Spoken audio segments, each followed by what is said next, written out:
Vamos conversar agora com o advogado Francisco Gomes Júnior. Ele é especialista em direito digital e telecomunicações. Bom dia, doutor. Seja bem-vindo aqui ao Jornal da Rede Alesp. Bom dia, prazer estar com vocês. O prazer é nosso. Eu queria que você falasse um pouquinho para a gente o que significa, então, o 5G e qual a expectativa para a melhoria, né, do sistema que nós temos hoje. Tá, ok. O 5G, ele é uma evolução das gerações dos celulares. Então você começou 1G, 2G, 3G, 4G e agora o 5G. Só que o 5G é um grande salto tecnológico. É a internet tornando-se centenas de vezes mais rápidas do que é hoje. Então isso vai ter um impacto direto na vida de todo mundo. Então a gente pode dizer que o 5G vai inaugurar uma nova era de comunicação, uma nova era de tecnologia. E quais são os passos, né, para a implantação do 5G no Brasil? A implantação do 5G necessitou de muitos procedimentos, mas o principal dos procedimentos que a gente vai ter agora é o edital que a Anatel vai lançar. Ainda não lançou porque estava com o Tribunal de Contas da União, que vem fazendo os últimos reparos, deve ser lançado até o final desse ano. Esse edital, que na realidade é o edital de concorrência, é o edital que vai dar base ao leilão. Então vai se fazer um leilão das faixas de operação do 5G.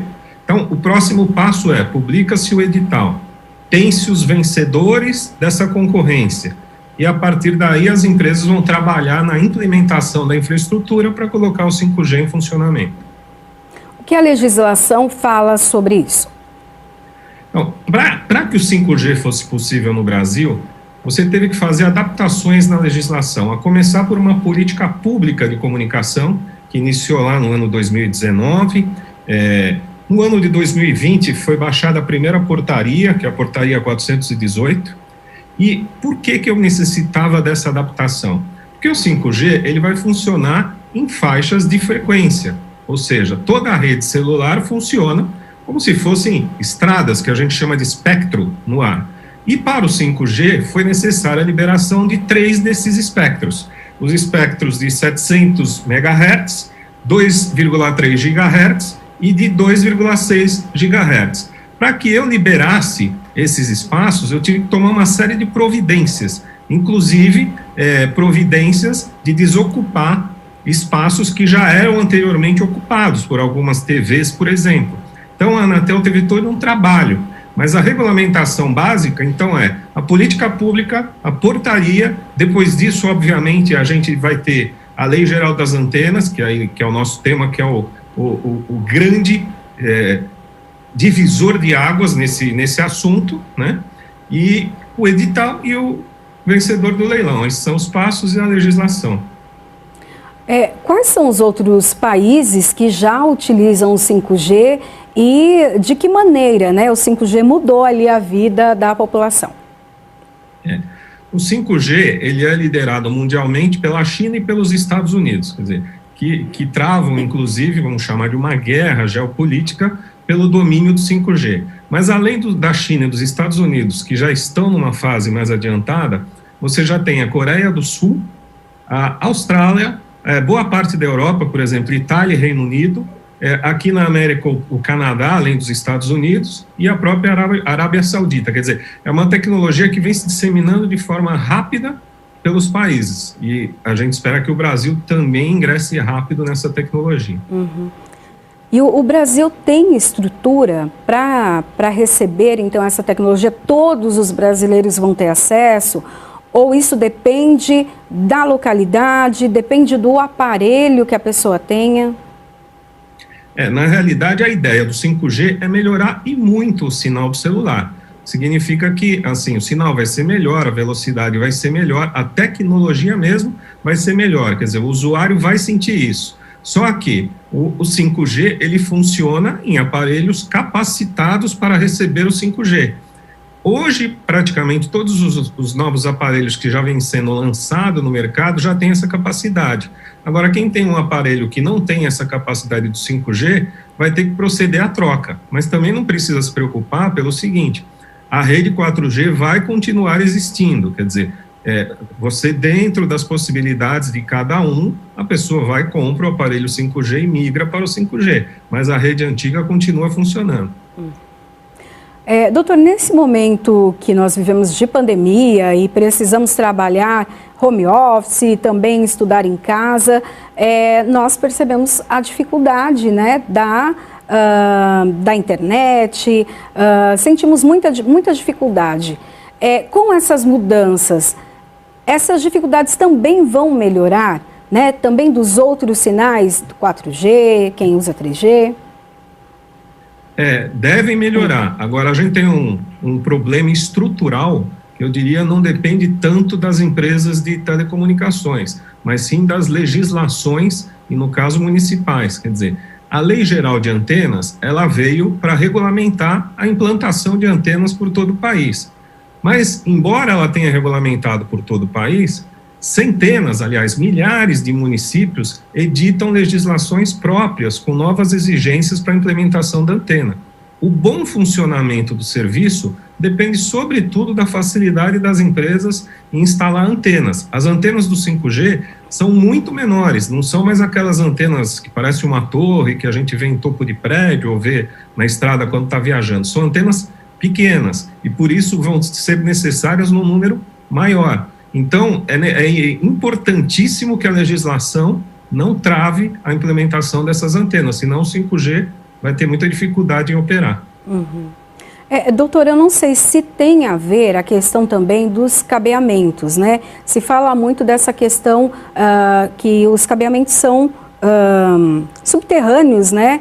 Ou precisaria ir para o subterrâneo, enfim, há aí uma discussão e um problema também estrutural para que chegue tanto a internet, a telefonia, até também a questão de televisão, a cabo, por conta dessa rede, né, toda que nós temos.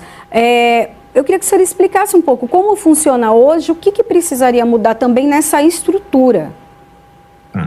Há um projeto de que se altere os cabos subterrâneos, toda a rede subterrânea, que se você olhar o subsolo da cidade de São Paulo, é um absurdo o que você tem de cabos e fios passando de todas as operadoras possíveis. Isso gera realmente interrupções na rede e prejudica, sobretudo, o serviço de internet cabeada. Por que prejudica? Porque você veja, muitas vezes, uma companhia de água vai fazer uma obra e faz um furo no chão, bate a picareta lá no solo e, sem querer, atinge um cabo de fibra ótica, por exemplo. E esse cabo é danificado, tem que ser trocado. Então, nesse período, até o cabo ser trocado, o serviço vai estar prejudicado. O 5G não vai ter prejuízo com isso, porque ele vai funcionar, digamos assim, pelas antenas. Agora, há um projeto, inclusive, para que se troque essa rede cabeada por redes, que se troque essa rede, digamos assim, toda entrelaçada de cabos, por redes segmentadas, ou seja, eu teria camadas no subsolo em que eu possa separar cabos, que hoje não estão separados, estão todos misturados, e possa disciplinar o uso desse solo. Há uma discussão que vai envolver, inclusive, esse projeto de lei, no que diz respeito à competência, novamente, porque legislar, por exemplo, sobre telecomunicações é uma competência da União. Então, quando o município está, de certa forma, disciplinando como vai funcionar a infraestrutura de telecomunicações, há de se ver se ela não está invadindo essa competência da União. E porque, se tiver, certamente essa briga acaba em juízo, na justiça, e tudo acaba demorando muito mais. O 5G ele não vai, então, interferir ou trazer benefícios para a internet que chega em casa, aquela que é cabeada. É só realmente para os aparelhos celulares, tablets?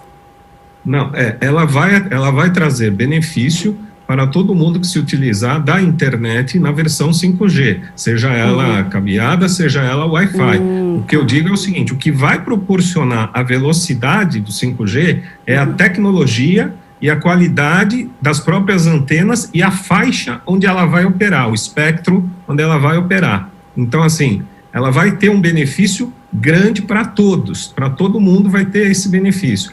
Por mais que a gente tenha problemas na infraestrutura, no subsolo, no subterrâneo da cidade, a tendência é que todos tenham melhoria. Isso pode ajudar também, né, nos lugares mais distantes, né? Nesse momento de estudo online, houve muita reclamação de quem mora, por exemplo, na zona rural, um pouco mais distante, então, das antenas. Isso também vai acabar.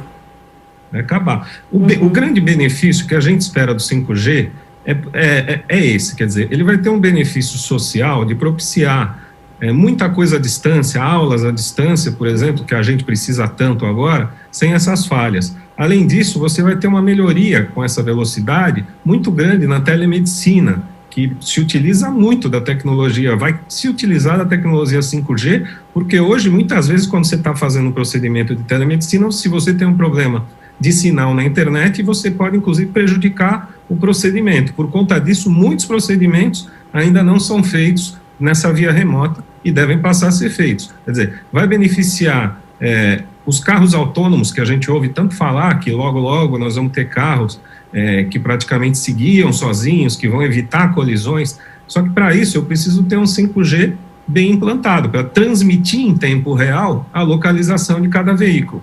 Vai beneficiar o agronegócio, que já vem tentando implementar medidas cada vez mais tecnológicas. Enfim, o 5G vai beneficiar uma gama de setores e vai beneficiar muito o aprendizado à distância também, como você disse.